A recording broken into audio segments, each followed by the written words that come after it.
Hey, everybody. Welcome to Locked On Lakers for Tuesday. Brian Kamenetsky and Andy Kamenetsky. ESPN has put out some interesting polling among its experts on a variety of topics. We'll dig into that. But first, Andy, signs that Anthony Davis might play more center. We'll talk all about all of that coming up next. You are Locked On Lakers, your daily Los Angeles Lakers podcast. Part of the Locked On Podcast Network, your team every day.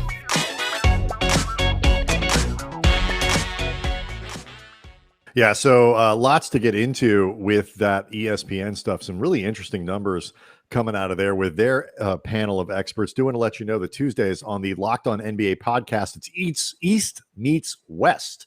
Wes Goldberg, Warriors beat writer. Like Rocky IV. Very similar.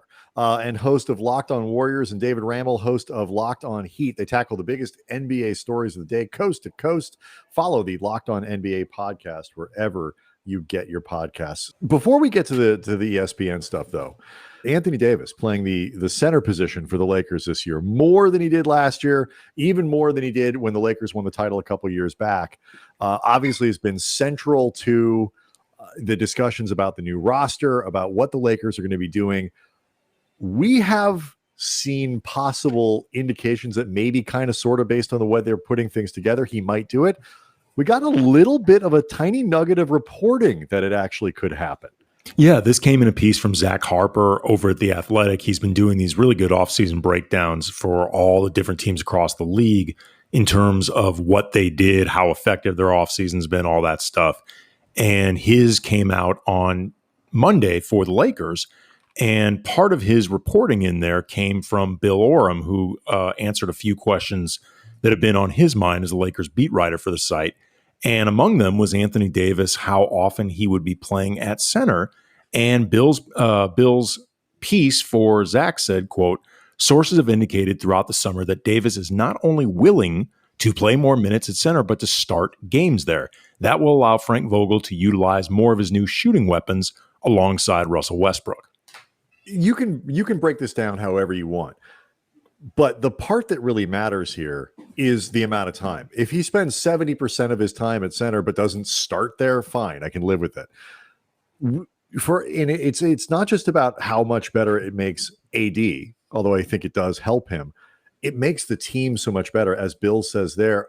I would say of the 3 seasons that we've been talking about this, it is more important this year than any other. I really don't think it's close. Yeah, I mean, when you take into account the issues that people have, the concerns people have in terms of overall spacing with this team, when you bring in Russell Westbrook, and as much as, I've been harping on this point that I think the idea that when Russell Westbrook is off ball, it automatically means he's going to be standing in the corner, ineffectively spacing the floor for the Lakers, getting ignored because he's not a three-point shooter. I think that is a fallacy in and of itself. I think he can have way more off-ball utility than a lot at the of very times. least, it doesn't have to be a foregone conclusion. Right. It could turn out to be true, but it doesn't have to be. Right. But I'm saying I think people have treated this like it's either Russell Westbrook being dominant off-ball or he is standing in the corner, ineffectively waiting to space the floor badly with his bad three-point shot, as if there's no middle ground, there's no off-ball cutting, there's not all that stuff. But that all being said, there is, though, the issue of spacing that comes with him because he's not a good three-point shooter. And if you were going to play him at the point with Anthony Davis at the 4 and a more traditional center with either DeAndre Jordan or Dwight Howard at the 5. Matter which one, right? Right. In this particular case, it doesn't matter. You're talking about one fewer spacing option for this team. Anthony Davis is, for what it's worth, not a particularly effective floor spacer himself. And LeBron is a solid but not incredible three-point shooter. Right, it's not what you want him doing anyway. Right. Well, as I like to say, you want the floor spaced for LeBron. You don't want LeBron spacing the floor. Right. And that's a huge difference. Totally. And what's critical here though too is it's like, and Bill alludes to it, we've alluded to it, like all the people that the Lakers have brought in to get the most out of them, to be able to play THT and, figure out a role for Malik Monk and find a way for Wayne Ellington to space the floor and get, Kendrick Nunn out there and all of these guys figure out a good role for Kent Bazemore. The less you have a traditional center on the floor, the more you can use the guys who I think are their better players. And that would include Carmelo Anthony as a sport floor spacer and all that kind of stuff, and then you only really need at that point to rely on DeAndre Jordan or Dwight Howard, more likely Dwight, and then DeAndre as a backup for Howard, really, on a much more limited basis, and deploy them strategically when you need them, whether to protect AD or a different defensive look or whatever. Their most skillful offensive players, particularly, you get them on the floor when Davis is at the 5. But the other thing, Andy, and Zach pointed this out, and last week when we had Adam Mares on, he talked about this, the physical dominance that we're now all anticipating from Davis, from Westbrook, from LeBron, also is more effective without a center on the floor, because then those guys can go downhill. Yeah. And if the floor isn't spaced, if you need LeBron on the perimeter or Davis or whatever, then that you're robbing the physical dominance of that too. Like, those guys can't be as strong and put as much pressure on a defense if defenses can just wall off the paint and that's it.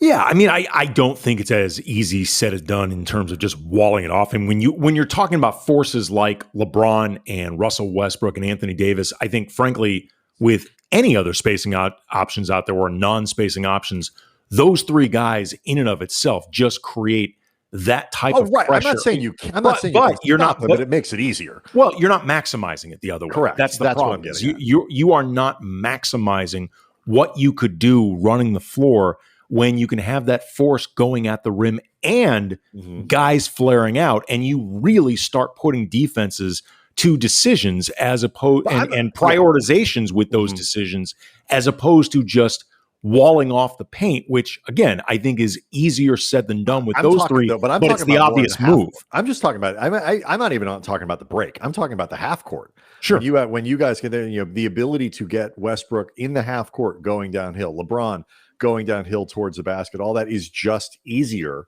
when you're playing essentially, Davis as a 5, and you can put LeBron in the post, you can put Russ in the post, you can put Carmelo Anthony down in the post against the right guy. If you want a person on there's all kinds of ways to do it. So good news, it seems. Yeah, there is still, for me, I know. Gotta see it to believe it. I mean, not just the resistance that we've seen from Anthony Davis, and this isn't just reported. This is Anthony Davis stating this on the record, his reluctance to do this, but also too, like, DeAndre Jordan committed really quickly to the Lakers. And you would think that he wanted to play some. I mean, like, I recognize he had no role in Brooklyn, and maybe he realized, like, look, if I'm not going to have a role anywhere I go, I might as well just win a title along the way. I'd like to be back in Los Angeles. Maybe the Clippers weren't interested. Could have won one in Brooklyn. But I mean, at the very least, he is more likely to have a role. He gets promised that he'll play at least 10 minutes a night against Brooklyn and Dallas specifically. Like, that's his guarantee. Like, the other games are, Frank Vogel's call. He may go a string of DNP CDs, but whenever it's Brooklyn or whenever it's Dallas, 10 minutes guaranteed. It's in his contract. But at the very least, though, if you're Jordan, you could look at the roster and say, like, look, if AD plays 60% of his time at center and whatever, and at least the way the Lakers use that person, it looks like me. There's another guy there. It's Dwight Howard. But when we talked to Doug Norrie about from Locked On Nets, there is no role for that on the Nets. They literally do not want that player on their roster. The Lakers at least want that. And so even if he's the second string version of that, he has a better chance of playing here. But you do have to admit, I know you don't want to get your hopes up, but you have to admit, between the way the roster is constructed, the way some of the tea leaves are lining up, some of the buzz and all that. Brad Turner's original report with the LA Times about the sit-down dinner with LeBron, Russell Westbrook, Anthony Davis, where all of them talked about sacrifice, and one of those presumed sacrifices was Anthony Davis saying, I will play more at the 5. I mean, You can debate, and I want to talk about this with some of these ESPN expert categories that we're going to get into. You can debate how much of an actual sacrifice this really should constitute to Anthony Davis, but it does. Remains, he considers it one. Right. And so, but you have to admit, as reluctant as you are, as you don't want to be overpromised and underdelivered, that at least kind of looks like this is where it's going, right? Are you willing to go there? Are you willing to even commit to that, Andy? I think it looks like it is potentially going there, but the problem is here's the problem. You can read it just as easily the other way. You can read it just as easily as they wanted one center to start with AD, the other one to back up the. Right, let's get the starting band back five together. Let's get right. the 2025. No, I got you. You can read that just as easily. You can. So if he starts at center on day one, then you'll believe it. How many, or would you need needs to do it like 10 games in a row? Well, they open against the Warriors. In that particular case, it may not matter who starts at center. Yeah, I don't think the Warriors have one. Right. And James the Lakers, Wiseman, it was official that he will not begin the season. Right. And the Lakers should beat a clayless Warriors regardless of who's at the 5. So, all right. I understand you do not want to be loosey with the okay, here's where I'll know. Here's where I will know. Game 2. They're against Phoenix, I believe, with DeAndre Ayton. If Anthony Davis is starting at the 5 against DeAndre Ayton, I am willing to believe that this is real. This will be my equivalent of blood in, blood out. I picture all of training camp. Like on the third day of training camp, they say, Anthony Davis is going to be our starting center. You're like, and Andy's just going to be like, not until game 2. I'm waiting until game 2. I've lived this long as a cynic, and look where it's gotten me. Yeah, very fair. All right, so let's dive into some of this ESPN stuff, because the experts came up with some there were interesting questions and interesting results, and certainly reflecting high expectations for the Lakers. Talk about that next. Locked On Lakers brought to you by Sweatblock. Few things in life just not fun to talk about, and one of them is excessive sweating. Like when you are just sweating profusely like a tidal wave of salt water through your shirts for no particular reason. That is embarrassing. I don't have to worry about that. So that's why I use Sweatblock antiperspirant wipes. Stronger, more effective than most clinical antiperspirants. Simply apply it at night before you go to bed. In the morning, you wake up, you wash, you pig, and then you go about your day without worrying about sweat. Use it once or twice the entire week. Stay dry the whole time, or get your money back, guaranteed. No more pit stains, no more picking out shirts based on what hides the sweat better. It's so limiting. You don't want to go around dressing like that. You want to be free to be you, show you off through your wardrobe. And I'll put it to you this way. If you know of another sweat solution that is doctor created, doctor recommended, featured on Rachel Ray's show, and tested by firefighters, I'm listening. But until then, check out Sweatblock. Get it today for 20% off at sweatblock.com using the promo code Locked On, or at Amazon and CVS. Hey, does this sound familiar to you, Andy? You've got one device that lets you catch the game live, another lets you stream your favorite shows. You're watching sports highlights on your phone. You got your neighbors, best friends, logins, girlfriends, sisters, cousins, all the things. Like, I get a lot of this from my in-laws, to be perfectly honest. Well, I would tell you a simple way to get all that entertainment that you love without the hassle, and a great way to finally get your TV together. It's called DirecTV Stream. It brings your live TV and your on-demand favorites together like never before, so you can watch your favorite sports, movies, and shows all in one place. It means no more juggling remotes, no need to buy another device ever again. And the best part, there's no annual contract. So get rid of the clutter and the confusion and get your TV together with DirecTV Stream. You can learn more about it at directtv.com. That's directtv.com. A compatible device is required and content varies by package. So ESPN, as they often do, as everyone sort of does in the offseason, you start getting your experts together, you ask them some questions, you tally up the results, and you see where people think the season is going. There are a bunch of things that have come out of this. Win-loss records was something like last week that they started putting out there. The Lakers picked to win 53 games, second behind Utah in the conference, but overwhelmingly picked to win the West. And I think both of those things are certainly plausible. There was a lot in, though, this the most recent round of predictions, starting with different categories. Teams most expected to kind of jump up, bounce back seasons. Teams expected to potentially have turmoil. The Lakers kind of finished high in both of those as well. And again, both of those things kind of make sense. Yeah. What I found really fascinating about this is them placing high with bounce back potential, turmoil, and LeBron winning at least one more title.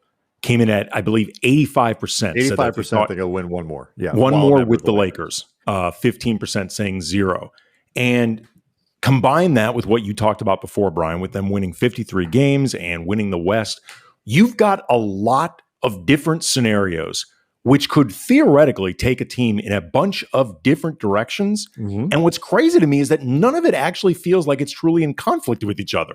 Like the Lakers could very well win a title this year, or at minimum play really well en route to a loss in the finals, while still experiencing elements of on-court drama and turmoil, just like figuring out how their big three works, figuring out all these different moving parts. I'm glad you framed it that way, because when people talk about team turmoil, especially when it comes to the Lakers, it's almost always in the context of, stars fighting, or like chemistry issues, or like something's wrong, tension, this and that. And that's not how it's likely going to be unless things just completely go to, just implode in ways that nobody can really anticipate. That's not the only way turmoil can happen. Turmoil can happen with, geez, guys, it's like Wade and LeBron got along great while they still had trouble figuring out how we're going to do this on the floor. And the challenge in front of Westbrook and LeBron and Frank Vogel and figure out, that is not an easy one. So if turmoil can be defined as we're all getting along great and still pulling in the same direction, but we're 12-12 and it's a little tense around here, well then, yeah, the Lakers have potential to be a team that has some turmoil. I don't actually think that's how it's going to play out. I think with the early schedule that they have, and the kind of physical dominance that I think they'll be able to put out at the talent level, I think they're going to win a lot of games relatively early, assuming everybody's healthy.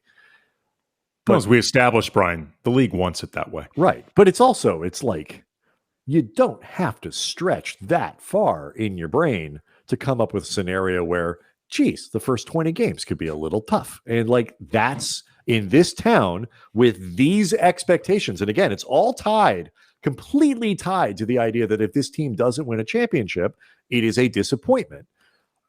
Certainly if they don't make the finals at the very least. I mean, look, the Lakers, that's where you can get team turmoil. If the Lakers just doesn't look like they're getting there. The Lakers have a history of drama. I mean, like they are a dramatic franchise.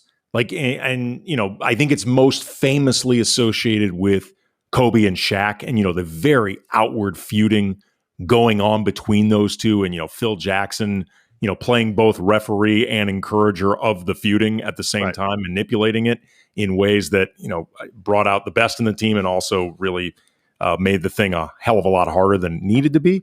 But, if you study what happened with Showtime, there was a lot of tension at times with those groups en route to 5 championships. You and I covered the second half of Kobe's career with Pau Gasol and Lamar Odom. Those teams got along, particularly once they started after Kobe's trade request and Pau came in there. Those teams were, for the most part, pretty close and got along really well. But the bookends of it were Kobe's trade request and the radio tour. Then when it fell apart for a multitude of reasons, but among them were, I think, guys had been together for too long and they were getting sick of each other. And this is normal.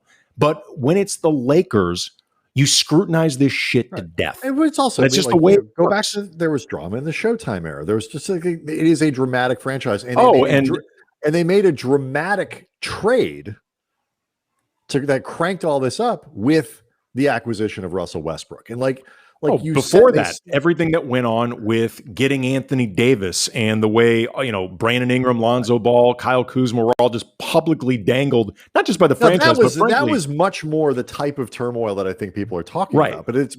But you're right. But it's all not created equally is my point. Even though there's a lot, doesn't have to be that. Right. There's a lot in Laker history to choose from, but it doesn't mean that it's all the same.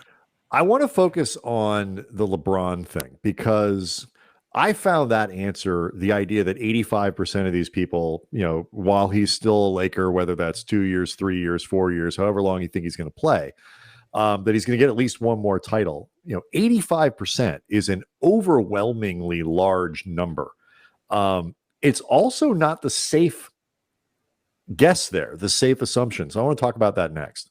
Locked On Lakers brought to you by Sleeper. In 2018, the fantasy sports experts at Sleeper realized fantasy basketball, it was broken. Games were won and lost based on whose players had more scheduled games that week, made no sense, required very little strategy. And then in 2020, Sleeper released a brand new way of playing fantasy basketball. It's called Game Pick, and it's only available on Sleeper. In Game Pick, owners pick out a single game per week for each starter to count towards their team's total score, ensuring an even number of games played between opponents. So there's no more losing sleep because your opponent's players had more scheduled games to play in that week. You don't have to worry about giving up halfway through the season because you realize, man, fantasy basketball, it's a lot of busy work accounting for that scheduling. So in Game Pick, you just pick one game per week for each player based on player matchups, home versus away, opponent's defensive ranking, pace of play, all that good stuff. They offer redraft, they offer a keeper, they offer dynasty. So if you prefer building out a weekly strategy instead of busy work, which can kill your love of fantasy basketball, I don't care what's going on, you got a life,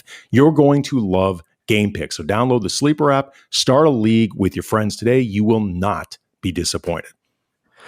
Locked On Lakers also brought to you by Theragun. Andy, I don't need to tell you this. I am no spring chicken anymore. I don't know what season chicken I am, but it's not spring. So my days of rolling out of fall, I'm a fall chicken. I think that's fair. Days of just rolling out of bed, being good to go, working out without any kind of intervention afterwards, just feel good the next, that is done. I get sore from everything now. I've had a Theragun for about almost 2 years now. And long before I started hosting this stuff, before we started doing it. And so, and if you don't know what it is, the Theragun, it's a handheld percussive therapy device. It releases muscle tension at the deepest level using a scientifically calibrated combination of depth, speed, and power. It's quiet. It's not going to wake up your neighbors while it's doing a lot of work there. And the Gen 4 Theragun, it doesn't just feel good. It gets to the source of the pain by releasing tension using Theragun's signature percussive therapy, which goes 60% deeper than vibration alone. So again, no substitute for the Theragun Gen 4, the OLED screen, or OLED, as some people like to say. It's designed to make you feel like you're holding something from the future. You go to their site, you check it out. The Theragun app learns from your behaviors and it suggests guided routines. 250 professional sports teams, Real Madrid, elite athletes like Paul George, DeAndre Hopkins, they use a Theragun. I use it. Andy has one. Yeah, it's awesome. Great. You try the Theragun for 30 days starting at only $199. Go to therabody.com/lockedon right now. Get your Gen 4 Theragun today. Again, that's therabody.com/lockedon, therabody.com/lockedon. So I mean, you can argue whether LeBron is going to, I guess you could say he might retire at the end of the 2 years he's got left with the Lakers. Maybe he plays another one after that. Maybe he plays 4. I think anything after 3 or 4 seasons, you're starting to, really get speculative here. To me, I gotta be honest with you. I think given the age question, given the fact that the Nets are a thing, that, Phoenix is up and coming, that there are a lot of contenders in the West when everybody's healthy. And it's only, it gets harder every year.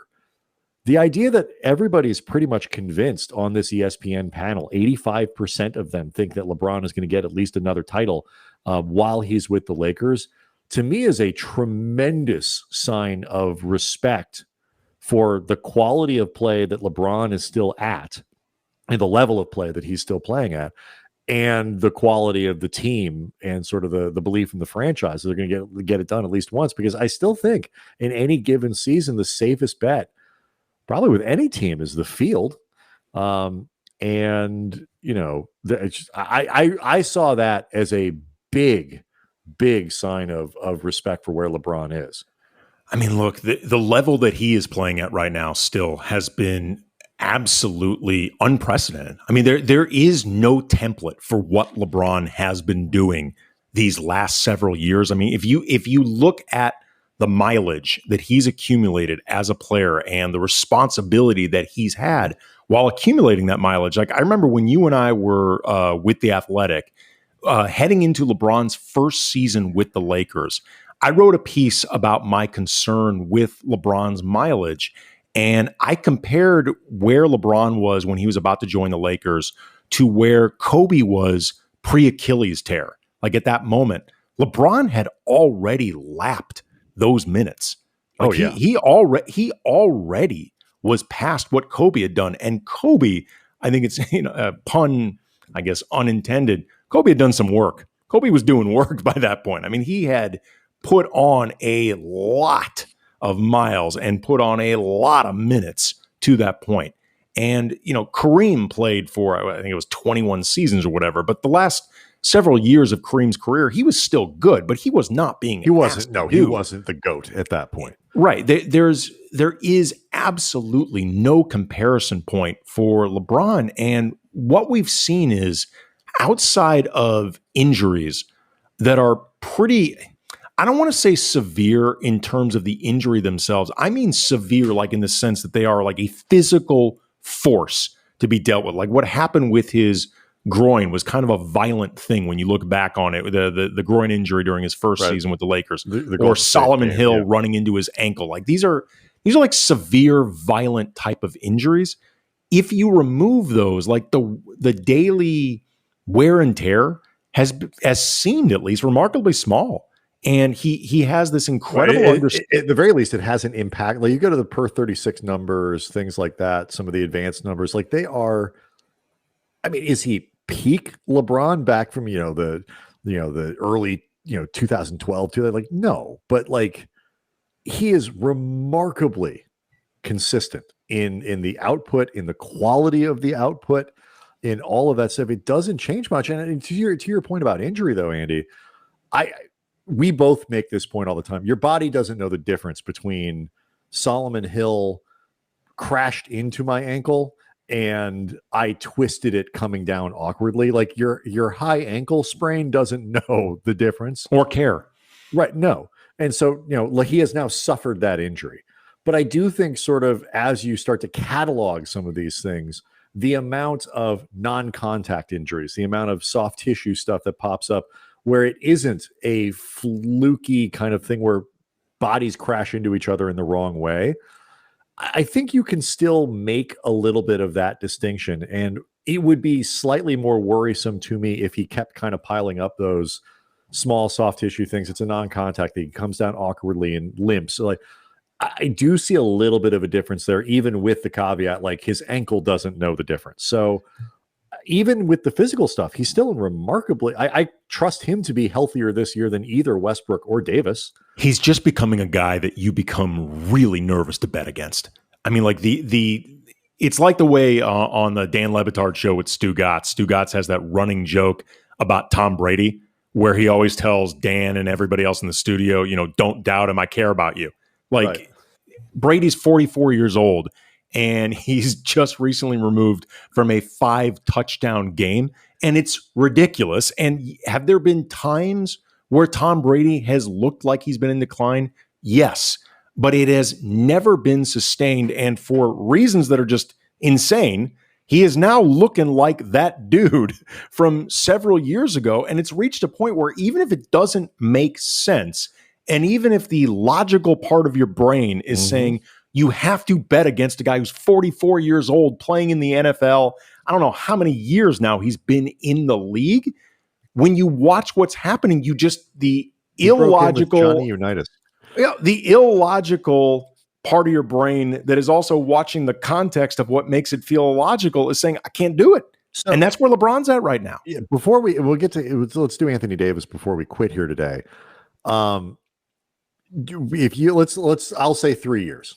We'll kind of split the difference between the 2 years he's got left on his contract and like another 2 years after that or whatever. I don't think anything after that I think is way too speculative. Let's say he plays 3 more years, including this one.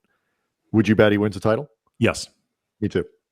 Yeah, absolutely. I feel very confident. Team with the quality of LeBron, he's one of these next 3 he would get. Yeah, I would. We've talked about this before, Brian, before we move on to Anthony Davis. Like LeBron getting only 1 championship with the Lakers, obviously 1 championship is an achievement. It becomes very easy to forget when you are in Laker country just how damn hard it is to win a championship and your perspective gets warped. That being said, LeBron only winning 1 championship with this organization is going to feel a little bit underwhelming. That may be unfair. Yeah. It may reflect a bar that is, insanely too high and, again, spoiled entitlement from the fan base, from the people who cover the team, in my case, both, but it still will feel underwhelming. Yeah. All right. So just to recap here, the Lakers, they were one of the teams that were up in that team turnaround thing. It makes sense. The Lakers are poised, even though the last season wasn't a statistical disaster in terms they made the playoffs, but they obviously underachieved. This year, they're expected to do better. That is a turnaround. The Warriors, they were terrible last year because everybody was out. They're going to be better this year. They weren't terrible. They made the play-in, but you understand my point. They're going to they ought to make a big bounce. The turmoil thing makes sense. But when you start to get, there are a couple little things in here about Anthony Davis that are both interesting. Nobody had him in their MVP, which I thought was a little bit, was at least worth noting. LeBron was the only Laker that popped up in there. But he was ranked second, almost in a dead heat behind Rudy Gobert as most likely to win DPOY, Defensive Player of the Year. And I know that stuck out to you. Yeah. And I think there could be a lot of factors at play there. With MVP, I'm not surprised with him individually or the Lakers collectively. I just think when you've got LeBron, AD, Russell Westbrook, no matter how well these guys play, they're going to eat into each other. It's like when three guys are nominated for acting awards at the Oscars. They often just bleed into each other. I do think, though, that it is, I think Anthony Davis will lead the team in scoring, and I do think he is most likely to have eye-popping MVP-like numbers. Whether that translates into any kind of MVP buzz is really hard to predict, but I do think, statistically speaking, he is most likely to have an MVP resume based on numbers. It's certainly possible. That's my belief, because I think this whole thing is set up for him to thrive.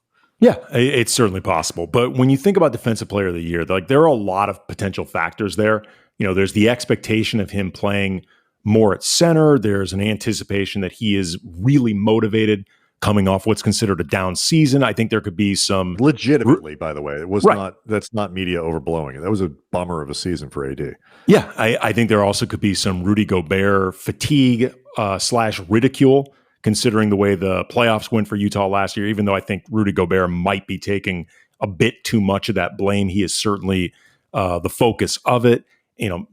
Anthony Davis wanting to impress his new wife with his defensive prowess, whatever. But either way, there's a lot of buzz around Anthony Davis, and we know when it comes by the way, I hope that's what gets her going. Hey, defense wins champion. If you know what I'm saying. And look, if that works to the Lakers' advantage, I hope it's not Anthony. What gets me going is you shooting 11 3-pointers a game. I hope that's not her deal. So no, anyway. I certainly hope that's not the case. But the early buzz around AD helps, because we've talked about this before. Early buzz is often very determinative in final results. But I also think, though, specifically, AD moving to center can really help this case exponentially, because he's going to look more like the anchor of a defense while still undoubtedly switching, showing off that versatility. He's going to get extra points for, quote, making the sacrifice to play at center. And again, I'm not sure when it's all said and done, it's really that big of a sacrifice to begin with. But if he believes it is, then it is. Right. And, he's leaning into something that he doesn't really want to do. And I think people will take note of that, because the awards are ultimately a narrative business. And Anthony Davis moving outside his comfort zone to help a defense that on paper took a step backwards, I think will all help him. And I was going to that was going to be my point to wrap up, but you hit it. The expectation is the Lakers are not going to be as good defensively as they were last year, when they were, unusually good, even as guys were out. They still maintained for a lot longer than anybody could possibly expect a really good defensive profile. If the Lakers finish as a top 5 defensive team, a top 8 defensive team, and they win 65 games in the regular season, and Davis is playing well, and the defense outperforms expectations, he is going to get a lot of credit for that, as he should. But he is And by the way, so will Frank Vogel. That's one of the things that will bump him up in the Coach of the Year standings. But I think that's the big deal. If Davis can help make this team good defensively when they are not expected to be, sort of dominant on that side, then you're right. We got some great mailbag questions. We put out the call today. We'll retweet it out there so people can keep adding to it. But we got so many good mailbag responses. We're actually going to do a mailbag episode probably for tomorrow, I think. Is the plan. So thank you guys for sending those in. Got some about Taylor Horton-Tucker and fan favorites and some interesting scenarios to play out over the course of the season. Magic Johnson in triple doubles and Russell Westbrook. There's a record, a Lakers record that could be on the chopping block this year. So we'll get to that on Wednesday. Make sure you hit us up at Kamenetsky@gmail.com and sign up for the Locked On Lakers YouTube page. We'll see everybody tomorrow.